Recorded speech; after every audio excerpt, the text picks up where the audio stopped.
पक्षीराज जटायु की कथा।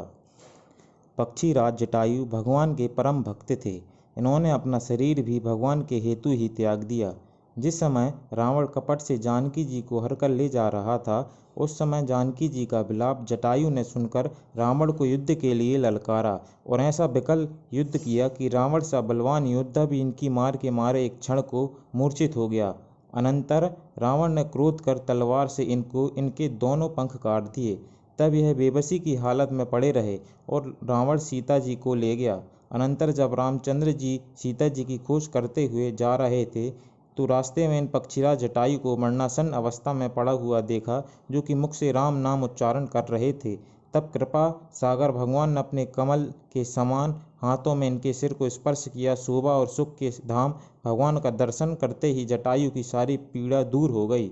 तब गीधराज बोले कि भक्त भयहारी भगवान दुष्ट रावण माता सीता जी को लेकर दक्षिण की तरफ गया है। उसी ने युद्ध में मेरी यह गति की है। रामचंद्र जी ने सब घटना सुनकर जटायु का सिर गोद में रख लिया।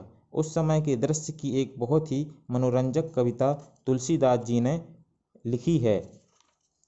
दीन मलीन अधीन वह अंग, विहंग परो क्षिति खिन्न दुखारी।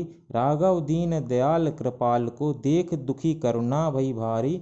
गीत को गोद में राख कृपा निधि, नयन सरोजन में भरी वारी। वारही वार सुधारत पंख, जटायु की धूरी जटान सो झारी। तब भगवान ने नेत्रों में आंसू भरकर कहा कि हे तात, मैं तुम्हारा शरीर अचल किए देता हूँ, तुम प्राण अभी मत त्यागो। तब जटायु ने प्रेम से गदगद होकर कहा, हे नाथ, वेद कहते हैं कि मरते समय जिसका नाम मुख में आ जाने से अधम मनुष्य भी मोक्ष पा जाते हैं, वही पूर्ण ब्रह्म परमात्मा जब प्रत्यक्ष मेरे नेत्रों के सामने है, हे नाथ, तब फिर और किस इच्छा के लिए शरीर रखने को कहते हो। तब नेत्रों में जल भरकर श्री रामचंद्र जी कहने लगे कि तात, अपने कर्मों से ही तुमने सदगति पाई है। जिसके मन में परोपकार बसता है, उनके लिए संसार में कुछ भी दुर्लभ नहीं। तात, शरीर छोड़कर मेरे लोक को जाओ, मैं तुम्हें क्या दूं, तुम तो स्वयं पूर्ण काम हो। अनंतर यह शरीर त्याग कर गिद्धराज भगवान के रूप को प्राप्त हो गए।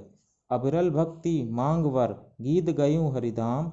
तेहि की क्रिया यथोचित, निज कर कीन्ही राम। जय सिया राम।